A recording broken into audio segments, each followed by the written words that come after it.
Na última semana, a Priscila Alcântara cantou uma música de uma drag queen numa igreja, a igreja do Kivitz. E tudo isso usando cropped, que é um sutiã longo. Mas o problema não está nela, ou na igreja em que ela foi. O problema está em nós, que somos legalistas. Deus me livre. Gente, isso aí é uma sinagoga de Satanás. E seu pastor, pode ser o próximo a transformar a sua igreja num boteco. Curta, comente, se inscreva e bora para mais um vídeo. A Priscila Alcântara é a evangélica que vai ao Rock in Rio, que só usa roupas indecentes. E o Kivitz é o pastor que disse que precisamos atualizar a Bíblia para justificar, assim, então, essas passagens polêmicas. Sabe, as passagens sobre homossexualismo que declaram, obviamente, claramente que é pecaminoso, que isso é um comportamento pecaminoso? Ele disse que a gente precisa atualizar.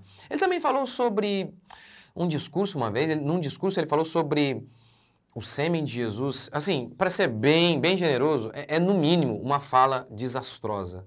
Lembrou quem eles são? Tá ok, essa galera faz uma profanação dessa e se defende nos chamando de fariseus, de religiosos. E aqui religiosos tem aquela conotação ruim. Eles são os homens que entenderam a essência do evangelho. Nós, que achamos um absurdo uma mulher cantando uma música de um drag queen na igreja. Nós, que achamos um absurdo uma mulher com uma roupa completamente indecente num culto. Nós somos os religiosos assassinos que crucificariam Jesus Cristo. Nós somos os fariseus. Assim, é básico hoje. Fez alguma coisa completamente contrária à Escritura? Critique os outros de fariseus, julgadores e pronto. Aí você se sai bem e ainda substitui, joga a culpa para o outro. Então, gente, pelo amor de Deus, né? Se eu não estiver enganado, me ajudem aqui. Com aquela roupa que ela estava usando no culto, ela não entraria nem em um tribunal. Ah, pastor, mas a igreja é o lugar dos perdidos, daqueles que reconhecem mesmo que estão em débito com a justiça divina. Claro que são. Claro que a igreja é esse lugar. E as pessoas, elas virão do jeito que são. Elas não precisam mudar para vir. E justamente vindo que Deus vai mudá-las. Então a igreja é o lugar dos pecadores, sim. A questão é se colocar uma pessoa para cantar, uma pessoa que está ali na frente. Querendo ou não, ela é uma referência. Então isso é um absurdo. E é por isso que a gente está falando aqui. Nossa intenção não é nem humilhar fulano de tal, uma perseguição contra a Priscila. Pelo contrário, desejamos de coração que ela se arrependa. Agora, como ela vem a público, essa igreja vem a público, e nesse instante ela está sendo um instrumento para influenciar muitas pessoas, nós também precisamos responder a isso. Responder porque essa ideia infecta um monte de gente. Agora, tudo é em nome do amor. É em nome do amor que eles se vestem indecentemente. É em nome do amor que eles aprovam o que a Bíblia claramente condena. O amor é o castelo dos covardes para aprovar todo tipo de comportamento que Deus odeia. O amor assim, né? O falso amor, porque o amor deles é um amor que não é bíblico. Em nome do amor, eles toleram o aborto, a perversão sexual. Só uma coisa é intolerável para eles: o pastor, o servo de Deus que expõe todos esses pecados. Em nome do amor, eles defendem flores e pombas e criticam aqueles que falam e defendem o direito de a população ter uma arma para se defender. Eles são contra uma mulher ter uma arma para se defender contra um estuprador. Eles que, em nome do amor, defendem que a mulher aceite o seu jugo e seja estuprada. Eles que são contra a violência estão dispostos a matar em praça pública o pastor que expõe esses absurdos. A Bíblia deles só tem um versículo: não julgueis. A Bíblia deles só tem uma história, e mal contada ainda, a história do dia em que Jesus perdoou a adúltera. Mas eles não contam a história completa, só falam de Jesus perdoando-a, não contam o final da história. Vá e não peques mais. Jesus tirando a base da bicuda os profanadores do templo. E essa parte eles atualizaram. Não há mais profanação do templo. Afinal, Deus habita em nós, sagrados somos apenas nós, o que de fato concordamos, mas com isso sai a ideia de profanação. Não tem mais profanação. A ideia de zelo para com aquilo que é sagrado. E aqui, sagrado para mim não é o prédio, mas o culto em si é sagrado. Então, sai a ideia de zelo para com aquilo que é sagrado e entra uma mulher seminua cantando música de um drag queen, de um travesti. É um absurdo, é um absurdo. Jesus, através de João, dizendo que os adúlteros, os homicidas, abortistas são homicidas. Os mentirosos, os pervertidos, pessoas que dormem com o meio mundo, são sensuais, são pervertidos. Enfim, João diz que a parte que lhes cabe é o lago de fogo. Essa parte foi atualizada para, no fim, não há mais inferno e condenação final. Afinal, Deus é amor. O que na cabeça de um depravado só pode significar uma coisa, não a justiça. É óbvio que eles não leem 1 Coríntios, que declara que o amor não se alegra com a injustiça. Se esquecem por completo de Paulo explicando qual era a tônica do Evangelho. Não me envergonho do Evangelho, pois nele se conhece a justiça de Deus. Nossa, não é o amor? Não é o perdão a tônica? Paulo, você está apresentando o Evangelho e resume e coloca aí como tônica do Evangelho a justiça? É isso mesmo, Paulo? Foi o que Paulo fez. Sim, pois Deus salvou pecadores e salva de maneira justa, punindo os pecados do homem na pessoa de Cristo. Mostrando assim que Deus não é juiz do STF, que solta bandido impunemente.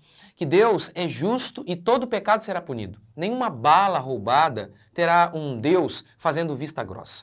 Os pecados do adúltero, do ladrão na cruz, os nossos pecados, dos pecados dos apóstolos, os pecados de todo mundo, eles não foram jogados debaixo do tapete. Deus não fingiu que esses pecados, eles existiram. Ah, não, vamos fingir aqui que não, você não fez isso. Não, eles foram punidos em Cristo Jesus, que levou sobre si os nossos pecados, o pecado de seu povo, para redimir o seu povo. E então, para que o seu povo pudesse viver em novidade de vida, não mais adulterando. Ou é legal, porque é isso. O amor, eles defendem o amor, mas a Bíblia declara que amar é não pecar, amar é não adulterar. Está defendendo isso, o adultério. Está defendendo que andemos em sensualidade e assim sejamos pedra de tropeço na vida do outro. Que amor é esse? Pois se o Evangelho entrou em você e não te mudou, o que você ouviu não é Evangelho. Os pecados daqueles que não creram e não se arrependeram, os pecados daqueles que não foram punidos em Cristo Jesus, os pecados daqueles, porque os nossos pecados, os pecados daqueles que creem, foram punidos em Cristo Jesus. Mas aqueles que não creram em Cristo Jesus terão seus pecados punidos neles mesmos, porque, como disse Jesus, quem não crê em mim já está condenado. Por isso Paulo afirmou que se alguém se diz irmão, mas vive em pecado, que nós não devemos nem mesmo comer com ele. Pois esse indivíduo não se converteu, mas esse não é nem o maior problema, porque há um monte de gente aí no mundo que não se converteu. O problema é ser falso. Esse é o maior problema.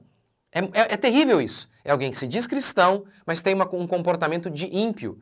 Jesus abomina isso. Abomina mesmo. Os fariseus eram isso. Eles diziam que eram crentes, mas não eram. Então, a salvação não é um carimbo na testa. Salvo. Salvação é o Espírito Santo de Deus vindo sobre nós, nos regenerando, nos mudando por completo, transformando-nos de porcos em ovelhas. E ovelhas não gostam de ficar sem lã. Ovelhas não saem por aí expondo seus corpos e sendo pedra de tropeço, sendo uma espécie de tentador na vida de outros irmãos. Essas igrejas são sinagogas de Satanás, pois Satanás se apresenta como anjo de luz, e o que irradia mais luz do que o amor? Eles defendem todas as suas atrocidades em nome do amor, da misericórdia. A misericórdia divina é a graça de Deus para perdoar pecadores e conduzi-los ao arrependimento. O objetivo final da misericórdia é as obras. Fomos feitura dele, criados para as boas obras, diz Paulo aos Efésios. O perdão é a graça de Deus para limpar o sujo. Para eles, para os ímpios, os falsos crentes, a misericórdia de Deus é a autorização para você permanecer na lama. Essas igrejas são sinagogas de Satanás porque a obra de Satanás é relativizar o pecado e fazer o homem não sentir culpa por seus pecados. É fazer o homem não sentir temor em relação aos seus pecados. É fazer o homem sentir que o seu pecado não é pecado. No Éden, a serpente disse a Eva: pode comer, ninguém vai morrer. Deus é amor. Jesus disse que a obra do Espírito Santo é convencer o homem do pecado. A obra do diabo é te convencer de que o que você faz não é pecaminoso, não é tão grave assim. Não é necessário levar isso muito a sério, isso é coisa de fariseu, diz Satanás. Ah, e pecar, mais uma vez, é não amar. Lembra? Quem cumpre a lei é aquele que ama. Quem peca, portanto, está deixando de amar. Por exemplo, usar uma roupa indecente é não amar o irmão, é ser pedra de tropeço na vida dele. Quem ama, quem de fato ama, porque eles gostam tanto de usar isso, quem ama não faz isso. Sinagogas de Satanás são essas empresas travestidas de igreja que visam pegar um filão no mercado, um nicho. Aquelas pessoas que querem Deus, mas do jeito delas. Se Deus fez o homem à sua imagem e semelhança, esses clientes crentes criam um Deus conforme as suas cobiças e concupiscências. Pois, assim, andar com Deus num mundo caótico e perigoso como este, todo mundo quer. Não dá para andar sem Deus num mundo terrível como este. O problema é que o Deus da Bíblia, eles não engolem. Então, eles inventam um Jesus ao seu gosto. Criam, não com gesso ou madeira, mas com mentira e vaidade, um Jesus que nunca critica os nossos pecados, que é conosco, nos conferindo propósito, esperança e passando a mão na nossa cabeça, mesmo quando insistimos em ficar na lama. E eu não estou aqui pensando naquela pessoa que reconhece suas falhas e está ali lutando, às vezes cai na lama, se levanta e tenta de novo. Não, não, não, não. Eu estou falando dessa pessoa que está na lama, ela nada na lama e diz, não, não tem nenhum problema aqui. Não há nenhum problema. Não estou falando da pessoa que está lutando contra seus pecados. Eu tenho certeza que Jesus é misericordioso em relação a esse, em relação a mim, em relação a qualquer um que reconhece seus pecados e pede ajuda.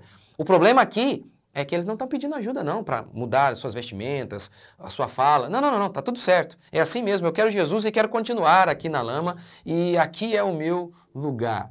Sim, esse Jesus não nos perdoa e nos arranca da lama. Esse Jesus criado por eles fica conosco na lama e nos incentiva. A gente fica ali de boinha, sem sentir culpa por nossos pecados. Portanto, tome cuidado com seu pastor. Alguns indícios de que sua igreja pode estar se tornando uma sinagoga de Satanás. Seu pastor prega apenas sobre consolo? Só prega sobre o amor? Ele fala de graça e nada de arrependimento? Então tome cuidado, pois amanhã sua igreja pode se tornar um boteco em que uma cantora sensual será chamada para entreter homens que estão embriagados com seus próprios pecados.